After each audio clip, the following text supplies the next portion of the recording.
Assalamualaikum warahmatullahi wabarakatuh. Perkenalkan, nama saya Elsa Helmalia dari Fakultas Keguruan dan Ilmu Pendidikan Program Studi Pendidikan Anak Usia Dini dengan NIM 230105073. Di sini saya akan menjelaskan sedikit mengenai wawasan Nusantara. Nah, sebelum mengenal lebih lanjut mengenai wawasan Nusantara, apa sih arti dari Nusantara itu sendiri? Nusantara adalah sebuah istilah yang diambil dari bahasa Sanskerta yang dikenal pada masa kerajaan Majapahit di abad 12 sampai 15 Masehi. Asal kata Nusa yang artinya pulau atau kepulauan, sedangkan Antara yang artinya luas atau seberang. Sedangkan untuk kata Nusantara yang artinya pulau-pulau lain di luar Pulau Jawa yang diklaim dalam kekuasaan Kerajaan Majapahit. Wawasan Nusantara sebagai landasan visional dan landasan nasional. Wawasan merupakan cara pandang atau sebuah tinjauan, sedangkan Nusantara adalah gugusan kepulauan yang terletak di antara dua benua, yakni benua Asia dan Australia.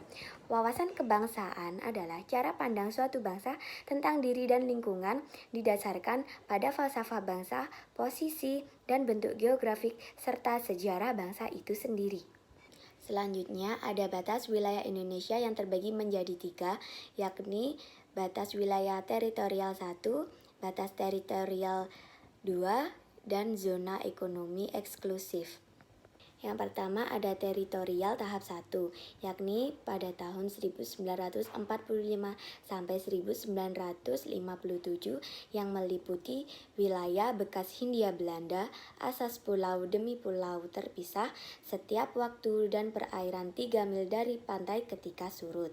Selanjutnya yang nomor 2 adalah teritorial tahap 2 yang terjadi pada tahun 1957 dan berlaku hingga sekarang, yakni sejak Deklarasi Juanda pada tanggal 13 bulan Desember tahun 1957.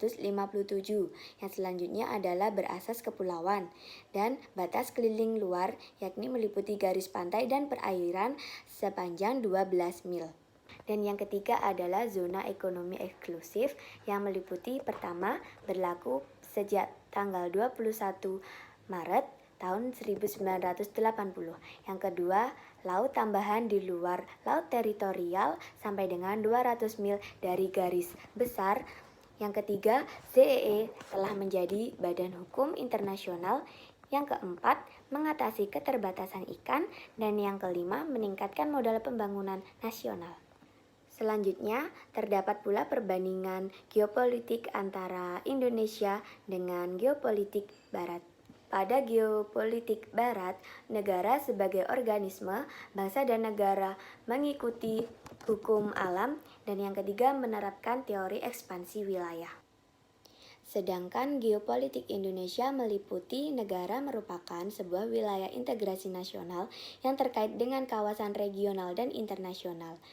Cinta damai tetapi lebih mencintai kemerdekaan dan anti ekspansi atau anti penjajahan. Dan yang terakhir, saya akan menjelaskan mengenai kelebihan dan kekurangan negara Republik Indonesia. Untuk kelebihannya sendiri, seperti strategis sejalur perdagangan dunia, kekayaan alam yang melimpah dan beraneka ragam, kekayaan dan keindahan laut yang luas. Sedangkan untuk kekurangan negara Republik Indonesia meliputi banyak lokasi rawan akan penyelundupan, banyaknya kawasan rawan akan bencana, dan transportasi relatif sulit dan mahal. Sekian sedikit penjelasan dari saya. Wassalamualaikum warahmatullahi wabarakatuh.